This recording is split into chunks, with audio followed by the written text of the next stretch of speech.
Welcome, I'm Georgie Frost. Today I'm talking about the path to net zero and the roles that business can and will have to play. I'm joined by Sarah Foster, Managing Director of Comply Direct, and Liz Wood, Sustainability Project Leader of Comply Direct, an environmental consultancy and compliance scheme. Now, Comply Direct has over 15 years of experience fulfilling the legal obligations of businesses affected by waste legislation and supporting companies to achieve their sustainability aspirations. Welcome to you both. Liz, if I could come to you first and just ask you, what is net zero? Something that we hear quite a lot at the moment, but how does it fit with terms like climate positive and carbon neutral? Thank you, Georgie. So net zero is really all about balancing carbon emissions to the atmosphere. So it's about reducing the emissions that we're putting in and then offsetting any residual emissions to allow us to reach that net balance level where we can see a sustainable future. And this is linked closely to carbon neutrality, although for net zero, the amount of reductions required in emissions are deeper cuts, so 90 to 95% reductions, and then just a small amount of long-term offsetting. And a new idea, which I really love, is climate positive, which you'll notice the focus on climate and not on carbon.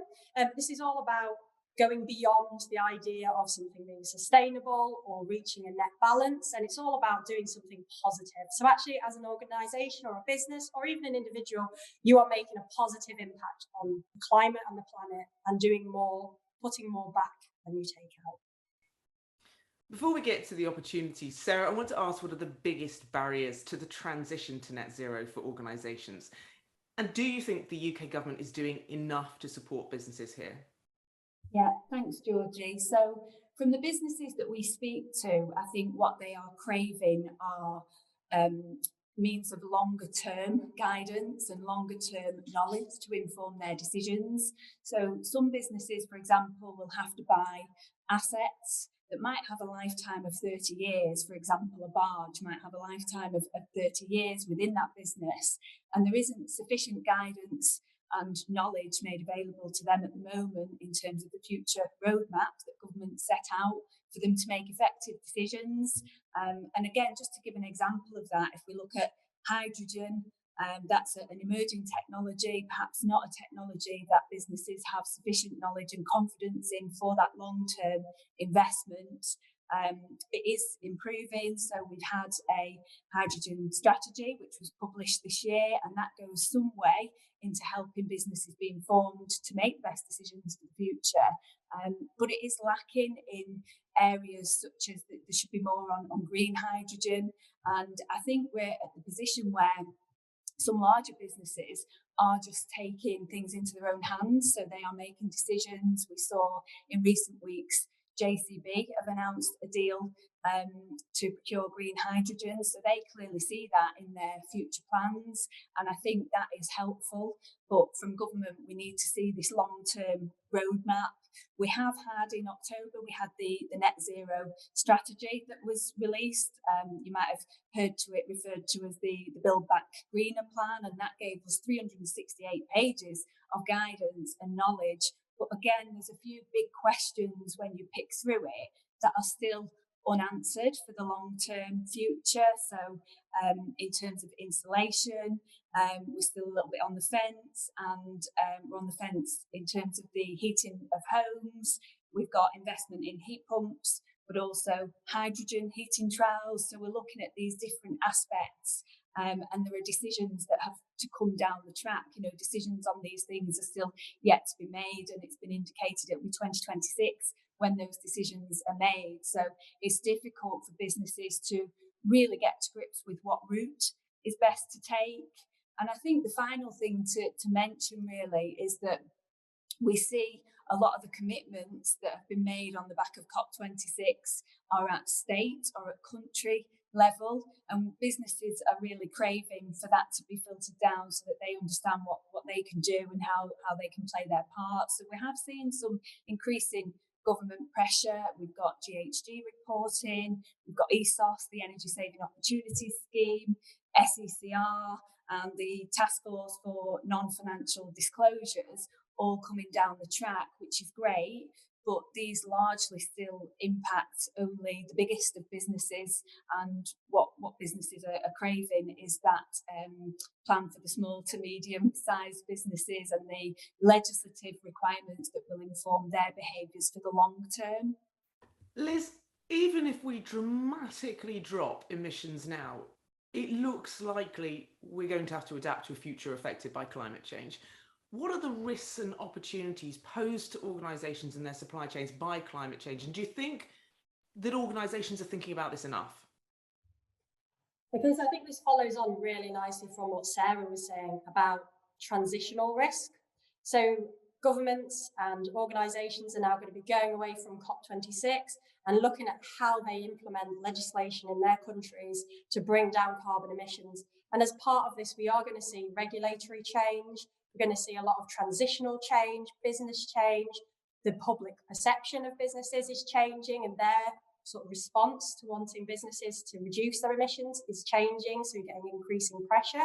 So I think the main risk is the risk of inaction. And actually, the main thing to do, and history tells us that it's better to lead the change. So I think the best thing that businesses can do is start to actually think about how this is going to impact them and the steps they can take to not only reduce their own emissions, but also to reduce the risk within their supply chain in terms of extreme weather events. So there's actually physical risk to a lot of supply chains. And even in the UK, we're seeing extreme weather events, more surface water flooding impacting businesses. There's potentially, within the next 10 to 15 years, going to be some really significant risks to businesses who haven't assessed the potential impacts of the warming that we've already created, if you like. Sarah, what commitments can organisations make? What is the importance of long-term goals versus short-term initiatives? Do we need both? Well, the short answer to the latter part of that question is yes. I think we do need both. You know, there will be an array of initiatives that a business can take depending on what it does, and those will vary from short-term quick wins right through to really planned investments for the long term. And yes, both of those are necessary in order for us to achieve these aspirations of net zero. So yeah, I think we do need both. And I think we also, in line with that, we need personal responsibility as well as collective responsibility. So I do very much believe that business leaders need to engage with all stakeholders and bring them on the journey with them. And I think there's quite a balance to that in terms of engaging, inspiring, setting out the measures for success and informing behaviours without preaching. It is about winning hearts and minds of all stakeholders. I think the other thing that businesses need to be very mindful of, or I'd go as far to say careful of, is greenwashing. Such is it prevalent now, considered to be greenwashing, that we've had the recently published Green Claims Code guidance from government. So it's important that businesses understand what greenwashing is and don't fall into its traps, and they understand those 6 principles that have been set out in that guidance, such that they're not making any mistakes when they are setting their commitments or even talking about what they might have already achieved. On the positive side, I think it's clear now this is very much in the public eye, and organisations probably have more guidance to inform appropriate commitments sort of relevant to their business activities than they've ever had before. So to give a couple of examples of that, you know, we've got the Net Zero Tracker, we've also got the SBTI, the Science Based Targets Initiative, Net Zero Standards. So these are measures that you can use within your business to follow. But to give you some examples of what commitments organisations can make, the commitments that Comply Direct might make or that our customers might make, then you've got Race to Zero. You could publicly support the CEE bill, so the Climate and Ecological Emergency Bill. You could commit to zero waste to landfill. And all of these things will become easier if you have the right frameworks in place. So that is things like ESG disclosures and the Better Business Act. You might want to implement the Better Business Act within your business, or even B Corp as a framework to ensure that Environmental and social matters are ubiquitous within the business, and not only within the business plan and the roadmap, but within the day-to-day decisions that the business makes as well. Which leads me on nicely, Liz, what is environmental, social and governance reporting, and how can it help organisations prepare for a more sustainable and prosperous future? Okay, so in a nutshell, environmental, social governance reporting is evaluating the success of a business beyond profit. So it looks at a range of factors across environment, social and governance impacts. And it's all about looking at the success of your business beyond making profit. So that's social benefit, that's environmental benefit, and that's how you drive that through the governance of your business. So as part of an environmental social governance process or review, we would come into an organisation and perhaps look at how they are operating currently across a range of these factors. And then we would give them a roadmap or a range of ideas to take forward. And the benefits of ESG really are wide ranging. So we're seeing, again, the risk of inaction. So stakeholders are demanding ESG reports. Increasingly, customers are wanting to know who they buy from, what the supply chain is like, and organisations need to be prepared for that for the future. But there's also increasingly an opportunity, if you like, to sweep up the best employees. So people really want to work for a business that cares, not only about them, but about the world and the environment that they live in. So things like B Corp are becoming ever more relevant in terms of actually getting those employees through the door, which a lot of organisations are struggling with at the moment. So it's definitely benefits on all sides in terms of improving your ESG reporting. Liz, can I ask you, what is embodied carbon and how can businesses begin to think about it and exert influence beyond their own operations?